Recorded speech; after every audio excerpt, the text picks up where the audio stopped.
La indigestión es una sensación que casi todo el mundo conoce, ¿verdad? Esa pesadez después de comer. Pero, ¿qué pasaría si les dijera que esa molestia a veces no es solo indigestión? Hoy vamos a explorar justo eso, una condición médica muy específica y un tratamiento que le está dando un giro a cómo la entendemos.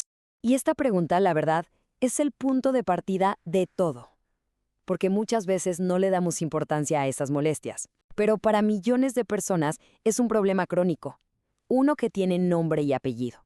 A ver, vamos a desglosarlo bien.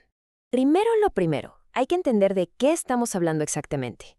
No se trata de la acidez estomacal que te da de vez en cuando, sino de algo bastante más complejo que los médicos llaman dispepsia funcional. Ok, y aquí está la clave de todo. La dispepsia funcional es lo que se conoce como un diagnóstico de exclusión. O sea, los médicos ya descartaron todo lo demás. No hay úlceras, no hay reflujo grave, no hay nada visible que explique los síntomas. El problema no está en la estructura del estómago, sino en su función. Y para complicarlo un poquito más, no es una sola cosa. Se divide principalmente en dos grupos. Por un lado está el síndrome de dificultad postprandial, que es esa sensación de llenarse súper rápido o de quedarse con la comida atorada por horas. Y por otro, el síndrome de dolor epigástrico, que, como su nombre lo dice, se siente más como un dolor o un ardor en la boca del estómago. Y para que nos demos una idea de la escala del problema, hablemos de dinero. El impacto de la dispepsia funcional es tan grande que solamente en Estados Unidos los costos anuales superan los $1.000 millones.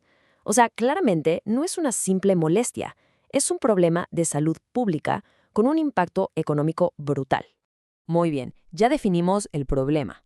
Ahora la pregunta es, ¿por qué ha sido tan frustrante de tratar? Pues porque durante años las herramientas que tenían los médicos, digamos que tenían bastantes fallas. La respuesta tradicional para estos síntomas, sobre todo los que aparecen después de comer, era una clase de medicamentos llamados procinéticos. La idea era simple, ayudar a que el estómago se vacíe más rápido. Pero aquí es donde la cosa se empieza a complicar. Fíjense en esta tabla, porque es muy reveladora. La metoclopramida podía causar efectos neurológicos muy serios. La cisaprida y el tegaserod, retirados del mercado, por riesgos cardíacos graves. Lo que vemos aquí es un patrón muy claro. Los tratamientos que existían eran, en muchos casos, casi peores que la enfermedad. Esta cita de un estudio de 2014 lo resume a la perfección. La comunidad médica estaba frente a un problema súper común, pero con un arsenal de soluciones que simplemente no daban el ancho o eran peligrosas. Hacía falta, con urgencia, algo diferente. Y bueno, aquí es donde la historia da un giro interesante, porque entra en escena la acotiamida, un fármaco que fue diseñado desde el principio para atacar el problema de una manera totalmente nueva. Aquí la tienen, la acotiamida. Su nombre químico es un poco complicado, pero lo que la hace tan especial no es eso, claro, sino su mecanismo de acción. Ataca el problema de una forma mucho más precisa, como un francotirador. Y ahora veremos por qué. Y esta comparación lo deja clarísimo.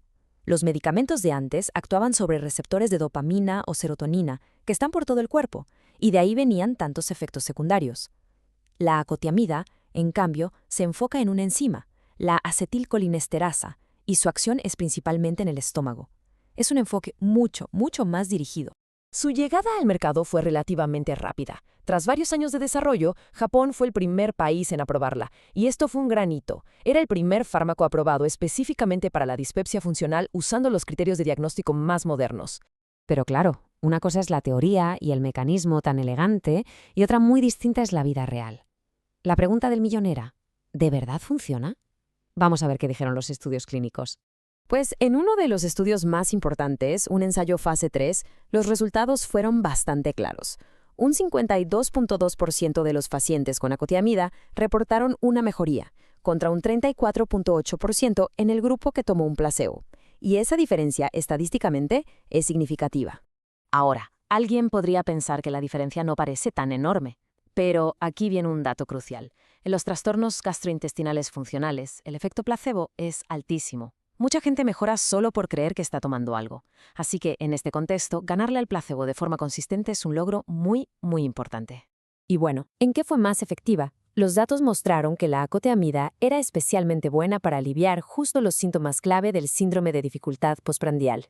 Esa sensación de llenura, la hinchazón después de comer y el sentirse satisfecho demasiado rápido.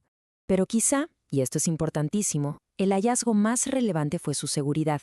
A diferencia de la cisaprida, que se retiró por el riesgo de arritmias mortales, la acotiamida no mostró ningún efecto cardiovascular preocupante. De hecho, sus efectos adversos fueron muy parecidos a los del placebo. Un perfil de seguridad, la verdad, excelente. Entonces, ¿qué tenemos? Un fármaco que funciona, aunque de forma modesta, pero que es muy, muy seguro. ¿Cuál es el veredicto final? ¿Cómo encaja esta nueva herramienta en la medicina moderna? Y esta cita de un experto me parece buenísima, porque da justo en el clavo. Decir que es simplemente un procinético, o sea que solo acelera el vaciado del estómago, es no contar la historia completa. Su verdadera magia está en otro lado. Lo que los estudios sugieren es que la acoteamina no necesariamente hace que el estómago se vacíe más rápido. Lo que hace muy bien es mejorar algo llamado acomodación gástrica. Imaginen que ayuda al estómago a relajarse y expandirse correctamente para recibir la comida, como un globo que se infla suavemente. Y eso, a su vez, es lo que alivia la presión y la llenura. Pero ojo, también es súper importante saber para qué no sirve. Como es un tratamiento tan específico, no hay pruebas de que ayude con las náuseas, el vómito o el dolor epigástrico. No es una cura milagrosa para todo, sino una herramienta para síntomas muy concretos. Y al final, esa es la gran conclusión. La cotiamida no es una solución de talla única. Es más bien una herramienta de precisión. Representa un cambio de mentalidad hacia terapias mucho más inteligentes y dirigidas para un grupo de síntomas muy específico dentro de un problema muy complejo. Y esto, claro, nos deja con una pregunta súper interesante para el futuro.